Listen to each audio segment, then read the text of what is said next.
सबकी देखिए आप 120 गुना जो है कम से कम आपको नजर आएगी गवर्नमेंट एम्प्लॉइज की। किसान की इसी दौरान जो इनकम है वो 19 गुना बढ़ी है। और मैं ये दावे से कह सकता हूं कि अगर हमारे एम्प्लॉइज अगर यहां पर बैठे हैं, अगर उनकी इनकम भी हम 5वें वेतन आयोग पे फ्रीज कर दिए होते तो शायद बहुत से किसान एम्प्लॉइज भी आज आत्महत्या के रास्ते पर होते। मैं नहीं चाहता कि हो, लेकिन मैं सिर्फ आपको उसका एक एनालिसिस करके बता रहा हूं।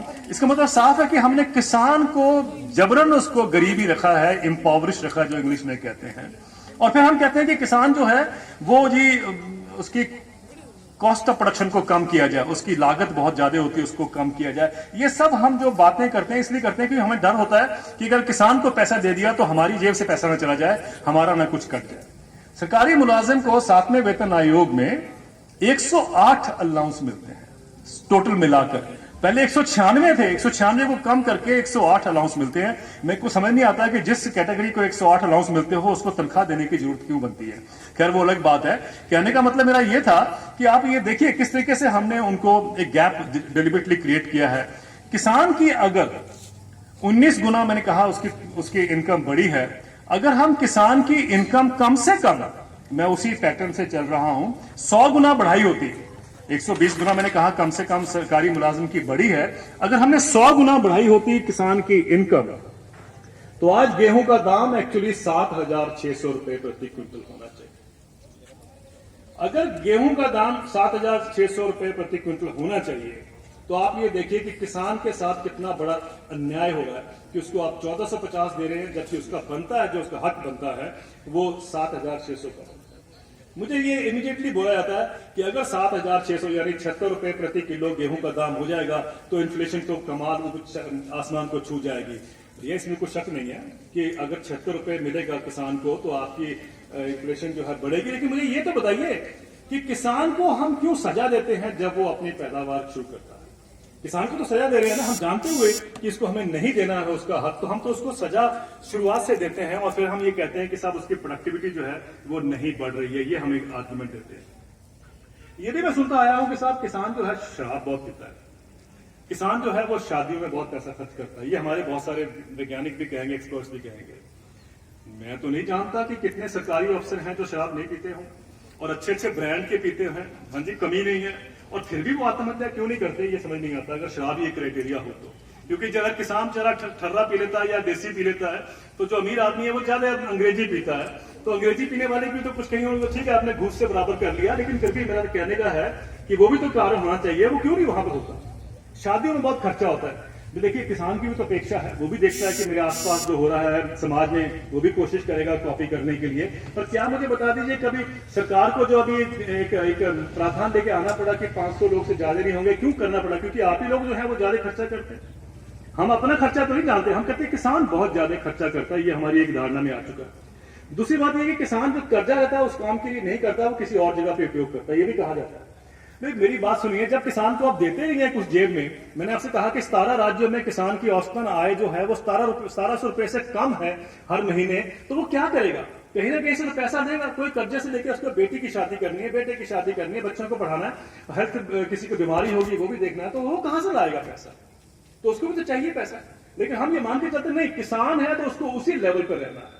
सारा जो बेनिफिट है सरकार की ग्रोथ का सो कॉल्ड, वो सिर्फ एम्प्लॉइज को मिलना चाहिए या जो एक तबका है। और कितने लोग हैं देश में जो एम्प्लॉय हैं? मात्र 1.3% लोग जो हैं देश में उनको तनख्वाह मिलती है। सिर्फ 1.3% को तनख्वाह मिलती है, और जिसमें से प्राइवेट सेक्टर को मिला लिया जाए तो 1% से कम है जिनको तनख्वाह पे जो गुजारा करते हैं। और सारी सेवा जो है सरकार की सिर्फ उन्हीं लोगों की होती है और किसी की नहीं होती। सारी सेवा तो उस पर करते रहते हैं और फिर बाकी जो बच जाता है वो चलो किसी उसको मिल गया। किसान भी उसी कैटेगरी में आता है कि आपने कहीं ना कहीं छुट्टा दे दिया उसको बेचारे को। जब ये किसान की हालत आपने इस तरीके से कर दी है, फिर मुझे ये कहा जाता है कि साहब ये पैसा कहां से आएगा। मैंने अभी एक अध्ययन किया, ये मुझे हर बार बोला जाता है कि साहब किसान की इनकम जो है यह हमें बताइए कैसे हम इसको एश्योर कर सकते हैं। तो मैंने खुद ही एक प्रयास किया। मैंने देश में से 10 इकोनॉमिस्ट को बुलाया और उनकी एक मैंने कार्यशाला रखी दिसंबर में। उस कार्यशाला में हमने एक काम किया, हमने ये पाया कि साल में हर साल किसानों के साथ कितना अन्याय होता है, यानी किसानों के साथ हम कितना डिस्पैरिटी जो लाते हैं। मतलब उनको जो मैंने आपसे कहा ना कि उनका हक बनता है 7,600 रुपए गेहूं का दाम और मिलता है उसको 76 रुपए है, तो उसका कितना लॉस होता है? 12 लाख करोड़ रुपए हर साल, जिसको कहते हैं हिंदी में किसानों को चूना लगाया जाता है। 12 लाख करोड़ रुपए का। और फिर हम कहते हैं कि साहब खेती एक ऐसा व्यवसाय है जिसमें कुछ है नहीं है। वो कैसे होगा जो आपने सारा तो उससे निचोड़ लिया और फिर आप कहते हैं कि उसमें कुछ, अब इसमें कुछ ग्रोथ की आशा नहीं है, ना ही खेती में लोग रहेंगे। जिस बच्चे का बाप जो है वो खेती करता हो और वो 1700 रुपए हर महीने कमाता हो, तो मुझे बताइए वो बच्चा खेती क्यों करेगा, वो व्यवसाय क्यों करेगा? अगर आज स्कूल टीचर्स की जो तनख्वाह है अगर 1970 के लेवल पे होती तो मुझे लगता है कि सारे देश में स्कूल टीचर खत्म हो गए होते, अभी तक कोई नहीं करता उसमें खेती। तो क्यों हम ये मान के चलते हैं कि किसानों को हमें गरीब ही रखना है? ये उसी सोच का हिस्सा है। वो जो सोच कहती है, मैंने आपसे पहले शुरू में कहा था कि खेती से लोगों को निकालकर शहरों की तरफ लाना, तो उसके लिए इकोनॉमिक कंडीशन ऐसे क्रिएट करें कि आपको लोगों को धक्का ना देना पड़े मजबूरन, वो चुपचाप ही निकल के आ जाए। वो सारी प्रथा जो है वो चल रही है। अब इस सिचुएशन पे हम आ गए हैं। सवाल ये पूछा जाता है, साहब ये पैसा कहां से आएगा? एक सवाल तो ये होता है। दूसरा ये होता है कि अगर हम 7,600 रुपए कर देंगे गेहूं का दाम, तो वो इन्फ्लेशन बढ़ जाएगी, तो देश का एक हाहाकार जो है, शोर शराबा, आप जानते हैं कैसे होगा, इसको कैसे एड्रेस किया जाएगा। मैंने दो चीजों के आपके समक्ष एक दोनों के आंसर रखता हूं, आप देखिए कि ठीक है गलत है। मेरा कहना है कि आप किसानों से 1450 रुपए या अब 1625 हो गया गेहूं का दाम, आप 1625 पे ही खरीदिए जो खरीदना है। लेकिन अब तो प्रधानमंत्री कहते हैं कि जनधन योजना में सबके पास बैंक अकाउंट खुल गया ना, तो सबके पास बैंक अकाउंट खुल गया, तो जो बच गया 6,000 रुपया वो उसका बैंक में डाल दीजिए। आपकी इन्फ्लेशन भी कंट्रोल में रहेगी और उसका जो हक बनता है वो भी उसको मिल जाएगा। दूसरा कहा था साहब ये पैसा कहां से आएगा? अगर ये 6,000 रुपए हर किसान के उसमें डालना है तो ये पैसा कहां से आएगा? ये बहुत बड़ा सवाल है। अगर आज भी आप, कल मैं नीति आयोग में गया था, वहां पर मुझे ये बताया गया हमारे कुछ इकोनॉमिस्ट मित्रों द्वारा कि जब भी हम किसान की बात करते हैं तो सरकार कहती है कि पैसा नहीं है, लेकिन जब भी हम कॉर्पोरेट की बात करते हैं तो सरकार के पास पता नहीं कौन सी तिजोरी है जहां से पैसा निकल आता है। ये खुद ही नीति आयोग वाले बोलते हैं। उसमें कैसे होता है? पिछले 12 साल से 2004-2005 में जब मनमोहन सिंह साहब की सरकार बनी थी, तब से लेके एक अभी तक जो बजट में एक प्रावधान आता है, एक डॉक्यूमेंट्स में एक कैटेगरी आती है, उसका नाम है रेवेन्यू फोरगॉन, यानी कितना रेवेन्यू आपको आना था जो आपने छोड़ दिया। उस रेवेन्यू फोरगॉन को देखें, हर साल को ऐड कर ले तो हमने 12 साल में 48 लाख करोड़ रुपए के टैक्स कंसेशन दिए हैं कॉर्पोरेट्स को। 48 लाख करोड़। अब प्रॉब्लम यह है कि हमारे देश में हम एहसास नहीं कर सकते 48 लाख करोड़ कितना होगा। आपने सुन लिया, 48 लाख करोड़ हो या 50 लाख करोड़ रुपए, हमें समझ नहीं आता। 48 लाख करोड़ रुपए का हमने उनको छूट दी है। वो टैक्स हमारे पास आना चाहिए था। छूट हमने इसलिए दी, इकोनॉमिस्ट ये कहते हैं कि साहब इससे जॉब क्रिएट होंगे, इससे इंडस्ट्रियल प्रोडक्शन बढ़ेगी, इससे मैन्युफैक्चरिंग सेक्टर बढ़ेगी, इससे एक्सपोर्ट बढ़ेंगे। ना तो इंडस्ट्रियल ग्रोथ हुई, ना मैन्युफैक्चरिंग बढ़ी, ना जॉब क्रिएशन हुई, ना ही हमारे एक्सपोर्ट हुए। तो ये 12 साल में 48 लाख करोड़ कहां गया?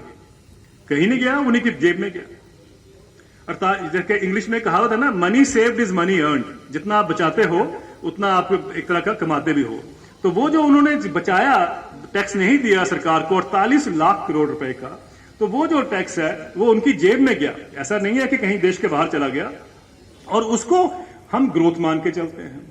लेकिन अगर यही 48 लाख करोड़ रुपए हमें देना पड़ जाए किसानों को, तो सारे देश में हाहाकार मच जाएगा कि साहब इनको तो पैसा खर्च करना नहीं आता। ये भी बड़ी सोचना है।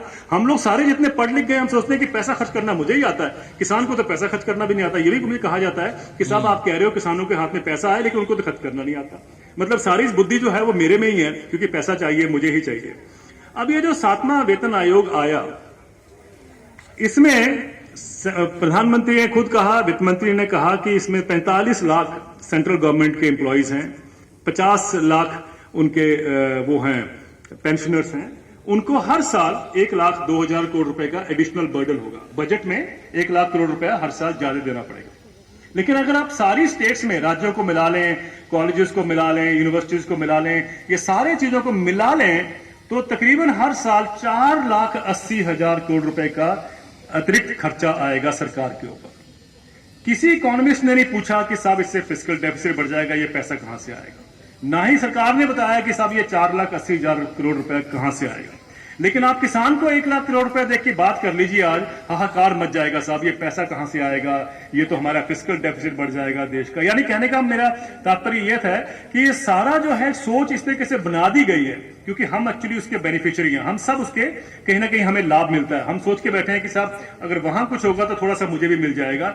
उस चक्कर में हम लोग जो है एक सारी देश के नैरेटिव को हमने बदल दिया है, और हम ये मान के चलते हैं कि किसान को देना मतलब वो देश का पैसा कुएं में डुबो देना है या कुएं में डाल देना, ये हम मान के चलते हैं। अभी 7वें वेतन आयोग से इंडस्ट्री बहुत खुश है, इंडस्ट्री बहुत खुश है, मैं भी खुश हूं, इंडस्ट्री भी खुश है।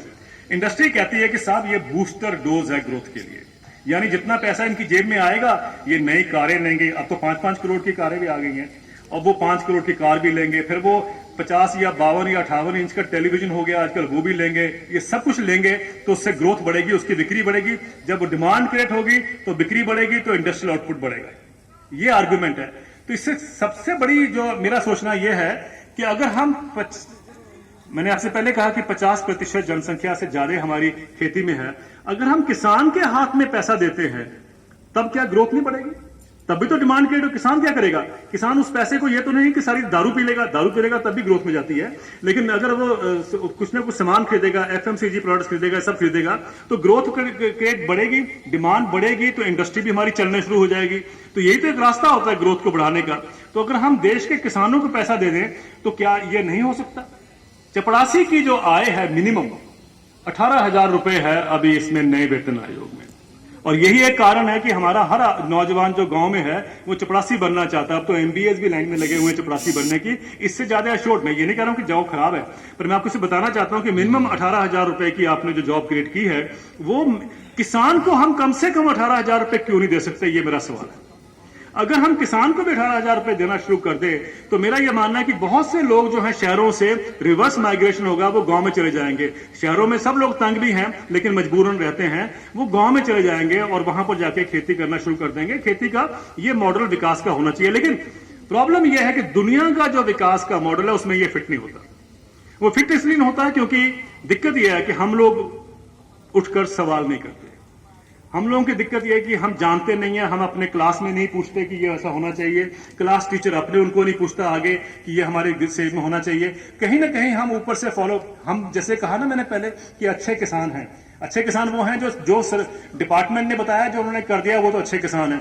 ऐसे हमारे अच्छे प्रोफेसर भी हैं और अच्छे स्टूडेंट्स भी हैं। जो आपको बताया गया आपने वही किया, उसके आगे आप नहीं चलते हैं तो आप भी अच्छे स्टूडेंट हैं। ये भी एक परिभाषा हमको जानने की बहुत जरूरत है। हाँ, अगर आपने कहीं पूछ लिया सवाल उठ के खड़ा तो बोला जाता है ये खुरापाती है, इसका दिमाग कहीं और चलता है, ये बोला जाता है कि नहीं बोला जाता?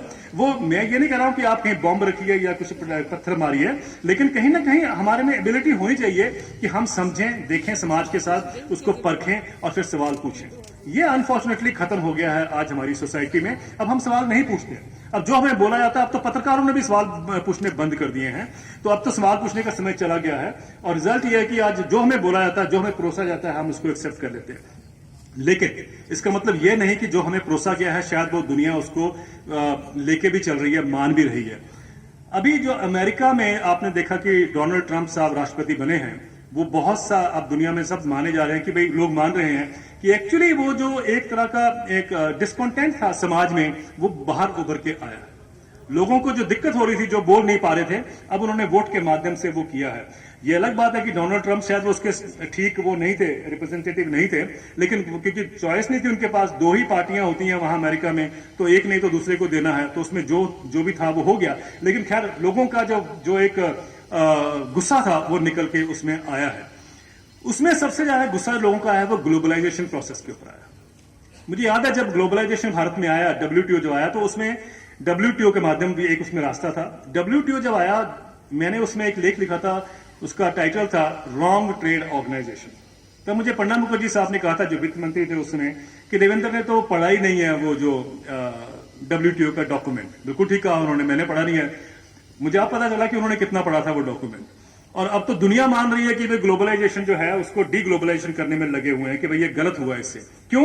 क्योंकि वो सारा डिजाइन ही ऐसा था कि वो 1% पॉपुलेशन को ही बेनिफिट करता था। और अफसोस ये है कि हमारे उसमें इकोनॉमिस्ट, पॉलिसी मेकर ने सब ने उसको सपोर्ट किया ब्लाइंडली। बाय एंड लार्ज कुछ लोग तो थे जिन्होंने अपोज किया, लेकिन जनरली लोगों ने उसको ब्लाइंडली, क्योंकि ये नैरेटिव बनाया था। एक भाषा बनाने की बात होती है जो क्रिएट की जाती है कि साहब इससे दुनिया का ये बहुत बड़ा इससे फायदा होने वाला है, ये सब बातें आप सुनते आए हैं।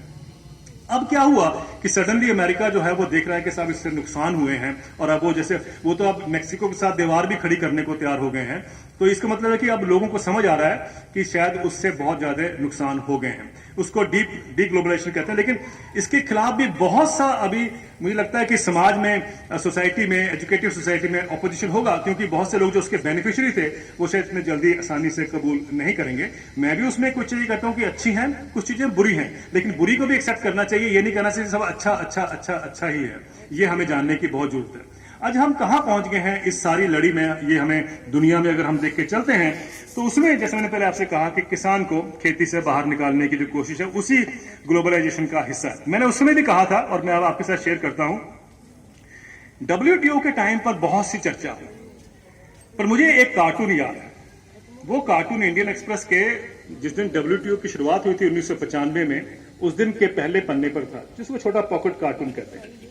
उसमें बहुत बड़ी बड़ी बिल्डिंग थी, बिल्डिंग के ऊपर दो आदमी आगे चल रहे थे। एक पूछता है इंग्लिश में व्हाट इज WTO, और उस जो पीछे बिल्डिंग थी उसके ऊपर बैनर लगे थे, Pepsi Cola, Monsanto, Kargil, Nestle, ये सब बैनर लगे हुए थे। तो वो लड़का दूसरा बोलता है वी टेक ओवर। बिल्कुल ठीक कहा था उसने। उस कार्टून ने सारा समअप कर दिया था कि बेसिकली सारी कोशिश ये थी कि कुछ कॉर्पोरेट्स हैं या कुछ एंटिटीज जो हैं उसको टेक ओवर करेंगे, और वही आज दुनिया में हालात हो चुके हैं। इसीलिए लोगों का अपोजिशन जो देख रहे हैं, अमेरिका में हो, इंग्लैंड में हो, और ये उसके माध्यम से जो आप देख रहे हैं दुनिया भर में जो फैल रहा है, वो यही एक कारण है कि लोगों को अब समझ आ गया है। इतने साल हो गए लेकिन अब समझ आया कि साहब इसको नुकसान कितना हमारा हुआ है। खैर, ये डेवलपमेंट तो होगी, लेकिन किसानों के लिए भी उस समय ही कहा जाता था। और मुझे याद है पंजाब एग्रीकल्चर यूनिवर्सिटी को चीफ मिनिस्टर ने कहा पंजाब के कि भाई मुझे बताइए सवेरे तक कि भाई इसमें फायदा होगा कि नुकसान होगा। तो पंजाब एग्रीकल्चर यूनिवर्सिटी के साइंटिस्ट रात भर बैठे, क्योंकि चीफ मिनिस्टर का ऑर्डर था तो रात भर बैठना पड़ा। रात भर बैठे और सुबह उन्होंने एक रिपोर्ट पेश की। वो रिपोर्ट कभी आपके हाथ लगे प्रिंसिपल साहब तो पढ़ लीजिए। उसमें उन्होंने कहा कि पंजाब की तो बल्ले बल्ले हो जाएगी जब WTO आ जाएगा, यानी हवाई जहाज से हमारा हर रोज प्रोड्यूस बाहर जाएगा, एक्सपोर्ट जाएगा, और वापसी में डॉलर आएंगे। ये तो 1995 की बात है, 95 में शुरू हुआ था। अब बताइए कहां है पंजाब में डॉलर जो आ रहे हैं वहां से WTO से। तो कहीं ना कहीं तो हमारी भी तो अपनी उतना ही रोल है उसमें गलत चीजों को बढ़ावा देने के लिए, कि हमने जस्ट उसको सेटिस्फाई करने के लिए, यूनिवर्सिटियों ने भी किया यह काम कि उसको हमने इस तरीके से बिल्डअप किया है और जस्टिफाई किया है। खैर एनीवे, डॉलर तो नहीं आए, लेकिन पंजाब में जो एक प्रोसेस चल रहा है वो आपको जानना बहुत जरूरी है। दुनिया में या हमारे देश का जब भी आप कभी सुनते हैं डिबेट में कि किसान आत्महत्या कर रहा है, तो उसमें दो बातें कही जाती हैं कि सब किसानों को एक तो इरिगेशन कम है, वो इरिगेशन को बढ़ाएगा। जैसे महाराष्ट्र में विदर्भा की आप बात सुनते हैं, विदर्भा में सुसाइड बहुत होते हैं, तो महाराष्ट्र में 18% एरिया जो है इरिगेशन है। तो ये माना जाता है कि सब इरिगेशन नहीं है तो इसलिए ज्यादा आत्महत्याएं हो रही हैं। इरिगेशन बढ़ेगी तो पैदावार भी बढ़ेगी और आत्महत्याएं खत्म हो जाएंगी। तो सारा इन्वेस्टमेंट जो है वो इस कंस्ट्रक्शन लॉबी का चल पड़ता है उसमें कराने के लिए, वो भी एक तरीका है। दूसरा कहा जाता है कि साहब हमारे किसानों की पैदावार बहुत कम है। आपने भी सुना होगा इस बात को कि किसान की प्रोडक्टिविटी बहुत कम है। ये मैं हर जगह सुनता हूं, किसान की प्रोडक्टिविटी कम है और इरिगेशन कम है। ये दो चीजें हो जाएंगी तो किसानों की इनकम डबल हो जाएगी। ये हमारे आर्गुमेंट चलता है।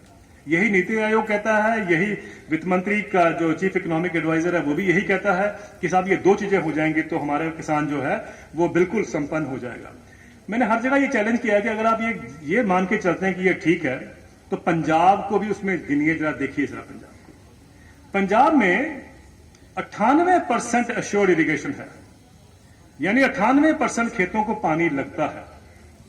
हरियाणा में 82% पानी लगता है। दुनिया में, सारी दुनिया में पंजाब टॉप पे है इरिगेशन में, 98% इरिगेशन। अमेरिका में जिसका हम उदाहरण देते हैं, यह भी कहा जाता है, भारत में आपने कई बार टेलीविजन पर चर्चा सुनी होगी कि हमारा राष्ट्र जो है मानसून डिपेंडेंट है। यह भी सुना होगा आपने। हम मानसून से कब निकलेंगे ये कहा जाता है। अरे हम तो किस्मत वाले हैं कि हमारे यहां मानसून आता है, अमेरिका में तो मानसून भी नहीं आता, लेकिन उनके यहां सारे साल में बारिश होती रहती है। हमारे यहां 3 महीने जो मानसून के होते हैं उसमें 100 घंटे में ही सारी बारिश हमारी हो जाती है, और उसको हमें संभाल के रखना है, संरक्षण करना। ये अनुपम मिश्र जी ने कितनी अच्छी तरह समझाया था देश को। देश ने अब तक उस पर फॉलो तो नहीं किया, लेकिन ये बात समझने की है। लेकिन अमेरिका में सिर्फ 11.5% एश्योर्ड इरिगेशन, 11.5% में खेतों में पानी लगता है। हमारे पंजाब में 98% लगता है। जो पैदावार है, पंजाब की जो पैदावार है गेहूं की, वो 45 क्विंटल प्रति हेक्टेयर है। ये इकोनॉमिक सर्वे में लिखा हुआ सरकारी आंकड़े हैं, मेरे नहीं है। 45 क्विंटल प्रति हेक्टेयर है, जो कि अमेरिका की गेहूं की पैदावार से, प्रोडक्टिविटी से ज्यादा है। जो उनका धान की जो पैदावार है पंजाब में, वो 60 क्विंटल प्रति हेक्टेयर है। चाइना में 67 क्विंटल पर हेक्टेयर है। यानी हम चाइना से मुकाबला है हमारा, हम उससे मैच करते हैं।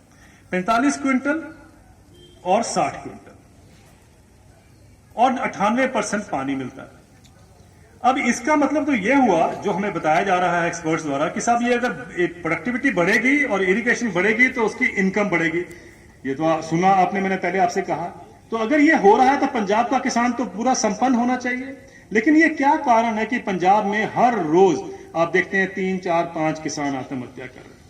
यहां तो ये हाल है कि अभी कुछ दिन पहले, अगर आपको याद होगा, कुछ महीने पहले एक किसान ने नदी में जंप किया, नदी में आत्महत्या कूद कर की। अपने बच्चे को, 5 साल के बच्चे को उसने पहले अपने बांधा और फिर जंप किया। उसने ये कहा कि 10 लाख का मेरा कर्जा है और मैं ये जानता हूं कि मेरा ये 5 साल का बच्चा जिंदगी भर इसको नहीं निपटा पाएगा, इसलिए इसको भी जीने का कोई हक नहीं है, वो भी जा रहा साथ में।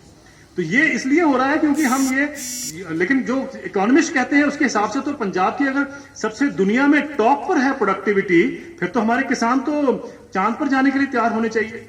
लेकिन ये क्या है? इसका मतलब है कि हम लोग ये नहीं बताना चाहते या नहीं जानना चाहते कि पैदावार बढ़ने से इनकम नहीं बढ़ती है।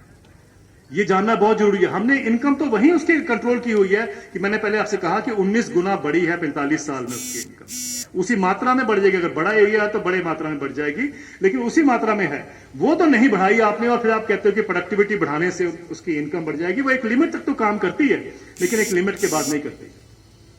और अगर आप अमेरिका और यूरोप में देखें तो वहां भी इतनी सब्सिडी मिलती है, यानी इतनी इनकम मिलती जाती है किसान को, कि वहां का किसान जो है अगर वो जीवित है तो इसलिए जीवित है क्योंकि उसको सरकारी खजाने से उसको सपोर्ट मिलती है। अगर आप वो विड्रॉ कर लें, यानी उसको हटा दें, ये WTO की स्टडीज कहती हैं कि अगर आप उसकी किसान को जो अमेरिका में सब्सिडी मिलती है, अनटैड इंडिया की स्टडी है, बहुत अच्छी स्टडी थी, कि ग्रीन बॉक्स सब्सिडीज कहा जाता है इनको। अगर वो ग्रीन बॉक्स सब्सिडीज हटा दी जाए अमेरिका में तो अमेरिकन एग्रीकल्चर जो है वो कोलैप्स कर जाता है। इसका मतलब साफ है कि इतनी हाई प्रोडक्टिविटी होने के बावजूद भी अमेरिका का किसान जीवित इसलिए है क्योंकि उसको इनकम दी जाती है, चाहे डायरेक्टली हो चाहे इनडायरेक्टली हो। हमारे देश में हम कहते हैं भगवान के भरोसे रहो, सरकार के भरोसे नहीं। हमारे कई मंत्री कहते हैं कि वो कहते हैं चीनी मिल तो है, जो उनकी चीनी मिलें हैं, तो वो कहते हैं कि शुगर मिल जो है वो तो मेरे पे आए पूछने के लिए कि मैं क्या मदद करूं, लेकिन किसान ना आए, किसान भगवान के भरोसे रहे। ये कहा गया है, किसी के हमारे मंत्री ने बड़ा जोर शोर से ये बात कही थी। खैर, मतलब कहने का यही है कि हम लोगों ने किसान को भगवान भरोसे छोड़ दिया। अब होना क्या चाहिए, लेकिन उससे पहले जानना बहुत जरूरी है कि जो हमारी टेक्नोलॉजी थी, ये भी, इसमें भी कई गड़बड़ियां थी। एक केंचुआ कहते हैं आप लोग, केंचुआ अर्थवॉर्म। जब मैं स्टूडेंट था एग्रीकल्चर का, 30-35 साल पहले की बात है, तो उस समय हमें ये बताया गया था हम केमिकल फर्टिलाइजर अप्लाई करते हैं तो केंचुआ जो है वो आपको जो दिखता है आंखों से, वो सॉइल से खत्म हो जाता है, खेत से खत्म हो जाता है। तो मैंने भी कई बार सवाल पूछा अपने टीचर से कि भाई केंचुआ मर रहा है, इसका हमें ख्याल नहीं करना चाहिए। उन्होंने कहा चुप रहो जाओ, केंचुआ मरता है कोई बात नहीं, हमें देश की पैदावार बढ़ानी है। तो हम भी चुप हो गए। उसके बाद कुछ 40-50 साल बाद देखा कि वो केंचुओं की खाद आ गई, वर्मी कंपोस्ट। लोगों को ये पता था केंचुओं का बड़ा फायदा होता है, तो वर्मी कंपोस्ट आ गई, जिसका एक बड़ा व्यापार बन गया। पर मुझे जवाब नहीं मिला कि भाई केंचुआ अगर इतना खराब था तो हमने पहले तो उसको अपने खेत में खत्म किया। जब आप केमिकल फर्टिलाइजर का उपयोग करते हैं तो अगर आप 100 किलो नाइट्रोजन का अप्लाई करते हैं तो वो 4 घंटे में सॉइल की पीएच इतनी बढ़ जाती है, आप तो सब स्टूडेंट्स हैं, कि वो एसिडिक हो जाती है। वो केंचुओं को मरना ही होता है। केंचुआ तो मर गया, तो केंचुओं का रोल तो होगा। भारत में अगर केंचुआ हमारी जमीन में है तो कुछ कारण होगा, ये तो आप मानते हैं कि नेचर ने जो दिया है। केंचुओं को हम कहते हैं नेचर टिलर। और कितना वो टिल करता है, केंचुआ अपने जीवन काल में, एक केंचुआ अपने जीवन काल में 6 टन मिट्टी को ऊपर नीचे करता है। और उसका जीवन काल कितना होता है?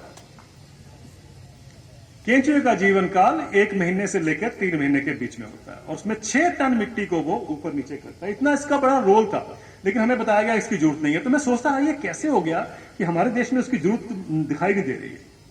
तो एक रिपोर्ट मैंने पढ़ी कि अमेरिका ने अभी हाल में ही 5 साल पहले केंचुए का आयात किया अफ्रीका से, और वो वहां पर न्यूसेंस बन गया। उसको इंग्लिश में कहते हैं इन्वेजिव एलियन स्पीसीज। और उसको अब हटाने के लिए ओके अमेरिका कितने $1 मिलियन खर्च कर रहा है कि केंचुए को जमीन से खत्म किया जाए। तब मुझे समझ आया कि ओहो, अमेरिका की खेती में केंचुआ था ही नहीं, क्योंकि अमेरिका की खेती में नहीं था वो। अगर आप येलोस्टोन पार्क में जाएं, नेचुरल पार्क में जाएं, वहां पर तो है केंचुआ, लेकिन वहां जमीन की ऐसी कंडीशंस हैं कि एक तो जानते हैं टेम्परेचर इतना लो रहता है, -25 -30 रहता है, जमीन का भी रहता है, उसमें केंचुआ नहीं पनप सकता। दूसरा है कि जब बर्फ भी पड़ती है, बहुत से इलाके ऐसे हैं जहां पर आप जानते हैं 2-2 3-3 फुट बर्फ रहती है 6-6 महीने, तो वो केंचुआ उसमें नहीं पनप सकता। और वो केंचुआ उनकी जमीन में नहीं था। क्योंकि उनकी जमीन में नहीं था तो हमारे भी वैज्ञानिकों ने कभी बात नहीं की। ये बड़ा विचित्र सिचुएशन है कि जो वहां पर हो सकता है वही हमारे यहां होता है, उससे आगे एक कदम हम नहीं चलते। मैंने ऐसे पहले भी कहा है कि हमें उसमें निकलने की जरूरत है, उस बक्से से हमें निकलने की जरूरत है, आउट ऑफ बॉक्स। एक प्रिंसिपल साहब, आपको भी याद होगा जब हम छोटे थे तो किसान खेती में जब धान की खेती करता छिट्टा मारता था बीज का, उसको इंग्लिश में ब्रॉडकास्टिंग कहते हैं। फिर हमें बताया गया कि साहब ये इससे प्रोडक्शन ज्यादा नहीं होती है, पैदावार कम होती है, आपको सिंगल लाइन में ट्रांसप्लांटिंग करेंगे आप, तब आपकी प्रोडक्शन बढ़ती है। ये हमने किया। पंजाब में आप देखें, हरियाणा में देखें, आज भी महिलाएं लगी होती हैं, वर्कर्स लगे होते हैं उस लाइन में ट्रांसप्लांटिंग करने के लिए। 1980 के दशक में एक इंटरनेशनल राइस रिसर्च इंस्टीट्यूट है फिलीपींस में, उनकी एक रिपोर्ट आती है। वो रिपोर्ट कहती है कि अगर आप ब्रॉडकास्टिंग करें यानी छिट्टा मारें धान का, या आप ट्रांसप्लांटिंग करें, दोनों से पैदावार में कोई फर्क नहीं पड़ता। मैंने फिर एक प्रोफेसर से वहां पूछा, जो उनके बड़े सबसे साइंटिस्ट थे राइस के, मैंने कहा अगर ये कोई फर्क नहीं पड़ता तो फिर आपने हमें सिखाया क्यों कि भाई ये ट्रांसप्लांटिंग करो? आपने हमें कर दिया, ये मेंटली तैयार कर दिया कि सारी सरकारें लगी हुई हैं, उस पर डिपार्टमेंट्स लगे हुए हैं, आप किसान भी उसको सो कॉल्ड उन्नत किसान जो हैं वो यही करते हैं। तो उन्होंने सोचा 2 मिनट के लिए, और 2 मिनट बाद बोलते हैं, देवेंद्र एक्चुअली हम लोग ट्रैक्टर इंडस्ट्री की हेल्प कर रहे थे। क्यों? क्योंकि ट्रैक्टर भी उस समय आ गया था। अब प्रॉब्लम यह है कि एशिया में जो धान है वो आप जानते हैं पानी के खेतों में होता है, पानी खड़ा होता है, तो उसमें ट्रैक्टर और छिट्टा पड़ा हो तो पौधा कहीं लगा हुआ, ट्रैक्टर नहीं कर सकता खेत के अंदर। तो अगर ट्रैक्टर की मार्केटिंग करनी है तो ट्रैक्टर को खेत के अंदर जाना होगा, और जा तभी सकता है कि जब लाइनों में लगा हो। तो लाइनों में खेती उसको करने के लिए हम लोगों ने ये सिखा दिया, तो हम लोग सब सीख गए। अब हम एजुकेटेड हो गए, हम तो इतने बड़े उन्नत हो गए। अब फिर एक रिपोर्ट और आती है, वो रिपोर्ट कहती है अब ये ढोल लगाते हैं किसान, आपने देखा ये कीटनाशक का स्प्रे करते हैं, खेतों में दिखता होगा आपको, ढोल लगाते हैं और स्प्रे करते हैं। जब हम स्टूडेंट थे तो बताया जाता था कि अगर आप पानी के जहां पर स्रोत है वहां पर अगर आप अपने पेस्टिसाइड को रख देते हैं तो उससे भी उस पेस्ट का कंट्रोल होता है। फिर हमें बताया गया कि नहीं, ये इससे कोई पेस्टिसाइड का उपयोग ठीक नहीं हो पाता, तो आपको ढोल चाहिए, ढोल के साथ नोजल चाहिए। एप्पल के ऊपर अलग नोजल है, शुगर केन के ऊपर अलग नोजल है, गेहूं के अलग नोजल है, सारी मशीनरी तैयार होगी। और बाद में इरी की स्टडी एक और आती है, वो कहती है कि अगर आप ढोल से स्प्रे करें या आप उसको पेस्टिसाइड को खेत में जहां पानी आता है वहां पर लगा दें, कोई फर्क नहीं है उसके उपयोग में। लेकिन वो जो इंडस्ट्री थी वो तो कमा गई, और अभी भी कमा रही है, क्योंकि लोग विश्वास ही नहीं करते कि सब ये वो करने से मुझे हो जाएगा। लेकिन अभी स्टडीज ही कहती हैं। कहने का मतलब ये है कि जो एक सोच वहां से आती है हम उसको ब्लाइंडली फॉलो करते गए, और रिजल्ट ये कि हमने एक व्यापार को तो जगह दी लेकिन किसान के ऊपर बोझ जो है वो बढ़ाते गए। अब तो ये हाल हो गया कि पंजाब में जो ट्रैक्टर हैं, मुझे याद है मैं कंपूचिया गया, जिसको आप कंबोडिया कहते हैं, तो वो सोवियत यूनियन का हिस्सा था उस समय, उसका था, तो वहां बड़े बड़े ट्रैक्टर थे, बड़े बड़े 105 हॉर्स पावर के, 120 हॉर्स पावर के रशिया से जो आए थे। तो मैंने वहां आके लिखा था कि कंबोडिया को छोटे ट्रैक्टर चाहिए जो भारत जैसे देश में बनते हैं, वो चाहिए, बड़े ट्रैक्टर नहीं चाहिए।